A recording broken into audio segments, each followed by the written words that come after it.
If you own an Adidas takedown model, this video will trigger you. You've been warned. What's going on, guys? Josh from soccerreviewsforyou.com, bringing you 5 boots that I personally would never buy.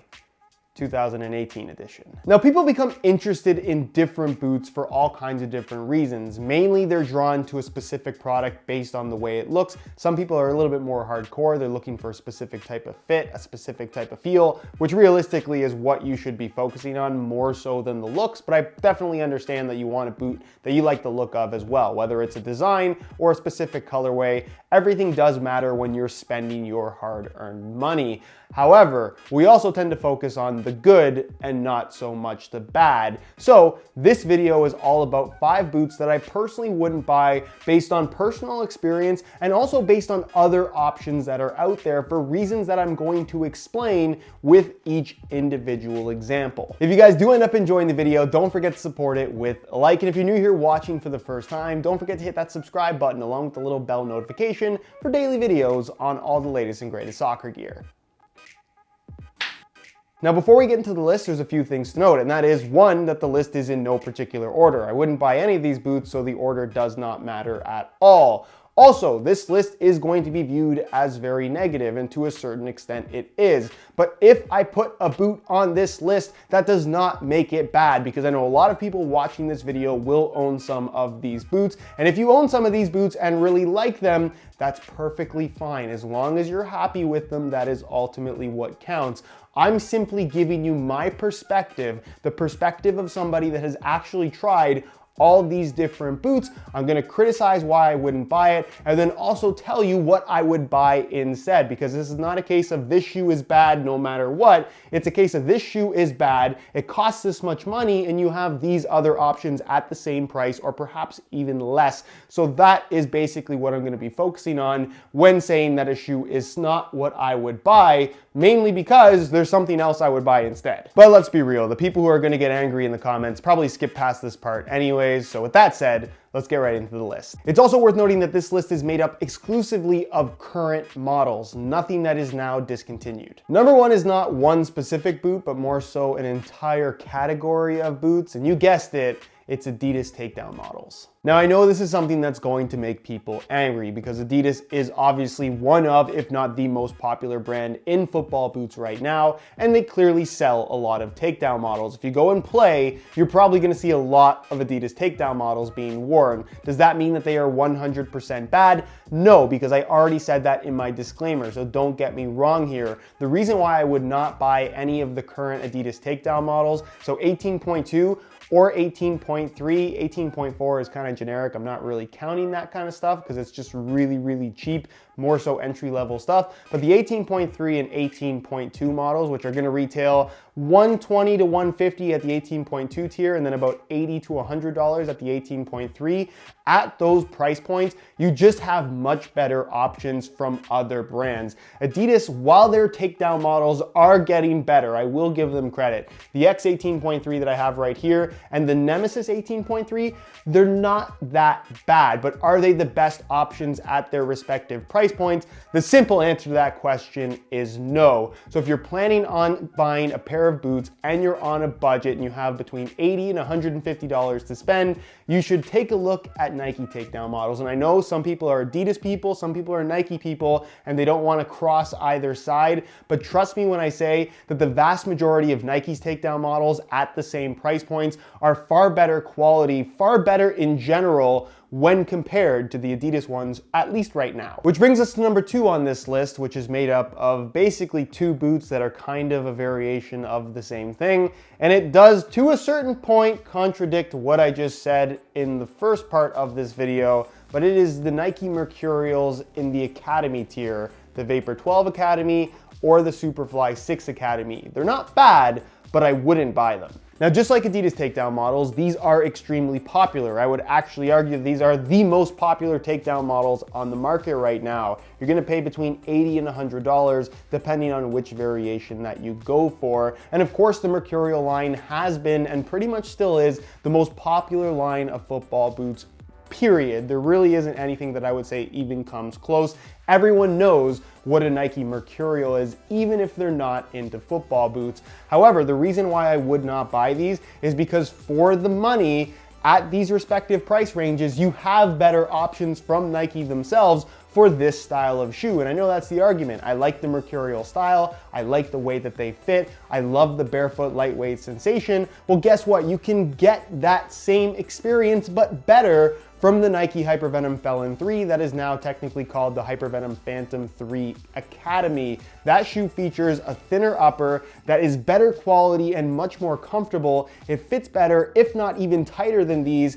Plus, it's just a better overall package in general for the same amount of money or less, depending on which colorway that you go for. So if you have $80 to $100 to spend and you're looking for a Nike takedown model that is thin and lightweight, I know logically it seems like this would be the best option, but it isn't. The number 3 spot goes to the Puma One. Leather, synthetic, doesn't really matter. I wouldn't buy them. Now, I want to start off by saying that what Puma has been doing over the last year and a half, I think is very, very positive. This is their most positive stretch of new releases that they've had for a very long time. And I think the popularity in their products increasing definitely shows that. The Puma Future line is legitimately one of my personal favorite lines of boots currently on the market. They're legitimately that good. And the Puma One is also a very good boot. It replaces the original Puma One 17.1 and the Puma One 18.1, both of which I didn't think were very good. These are hugely improved over those past generations, but I still wouldn't buy them,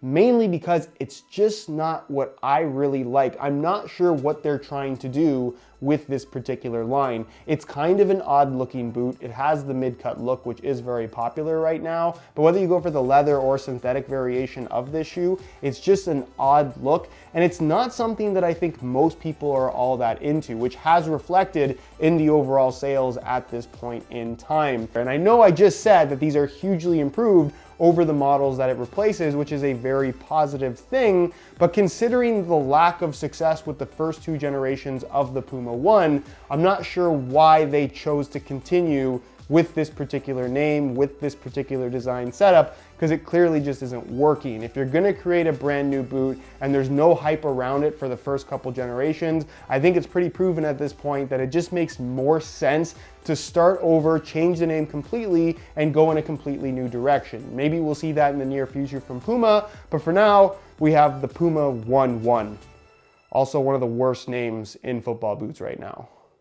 The number 4 spot on this list goes to the New Balance Fearon 4.0 Pro, which is again, a very good boot, but one that I would personally not buy. The New Balance is one of those brands that has really struggled over the last couple of years to break into the mainstream football boot industry, mainly because they've had a lot of stinkers. Some of the worst high-end shoes to come out over the last couple of years have been produced by New Balance, a lot of which came from the Fearon line. The Fearon 1, possibly one of the worst high-end boots that I've ever worn. The Fearon 2, also not very good. The Fearon 3, still not that great, but the Fearon 4.0, by far the best one they've ever made. This is a legitimately good product. The issue is they launched it for the 2018 World Cup, not a bad idea. It ended up being in the same colorway as Nike's Just Do It pack with white and a bright color accent, in this case red, which didn't really work out for them from a marketing perspective. Not that very many players were wearing them anyways.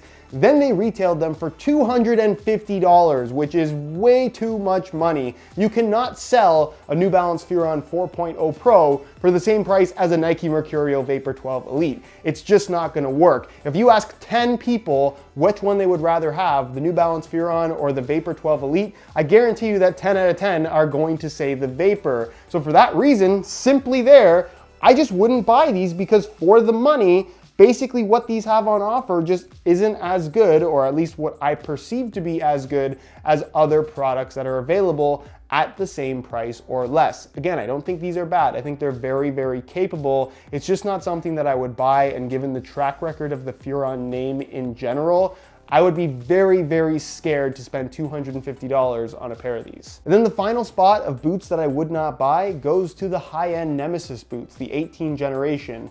Nemesis Messi 18.1, Nemesis 18.1, and Nemesis 18 Plus. I just don't think that these have the appeal anymore, or at least not enough appeal to where I would want to buy them over other options available. Back when Adidas first launched the Nemesis, basically a year ago now, you see them.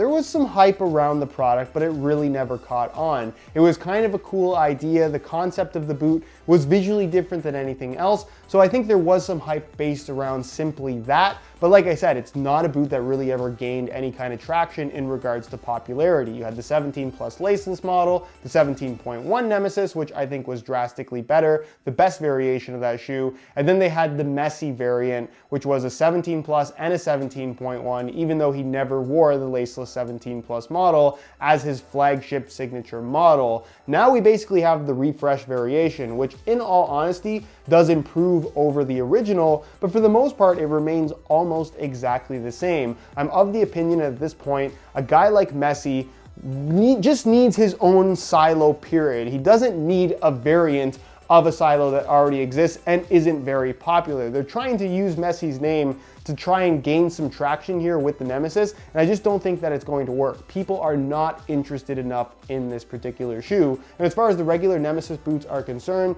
they tried to do something different with this kind of mid-cut design on the laceless Nemesis 18 plus, which I will admit is probably the best laceless boot that I've personally ever worn. That's not to say that I think that they're absolutely fantastic, but I definitely think they're better than any other laceless boots that Adidas has come out with. Still, I just don't think that there's that many people willing to spend $300 on these, and that is reflected in the sales so far. As for the Nemesis 18.1, again, it's a shoe that just doesn't have a lot of hype or interest around it, and if you can't generate any hype, people are not going to be interested, therefore they're not going to buy, which basically sums up this list. The Nemesis boots, again, while not bad, just not something I would ever buy. And that pretty much concludes this video. 5 boots that I personally would not buy with reasons why I would not buy them. Do you agree? Do you disagree? Feel free to leave your opinions down below in the comments. I have a feeling though that the people who disagree will be much more vocal down there. We'll see what happens. If you did enjoy the video, be sure to support it with a like. As always, if you have any questions, feel free to ask them down below in the comments,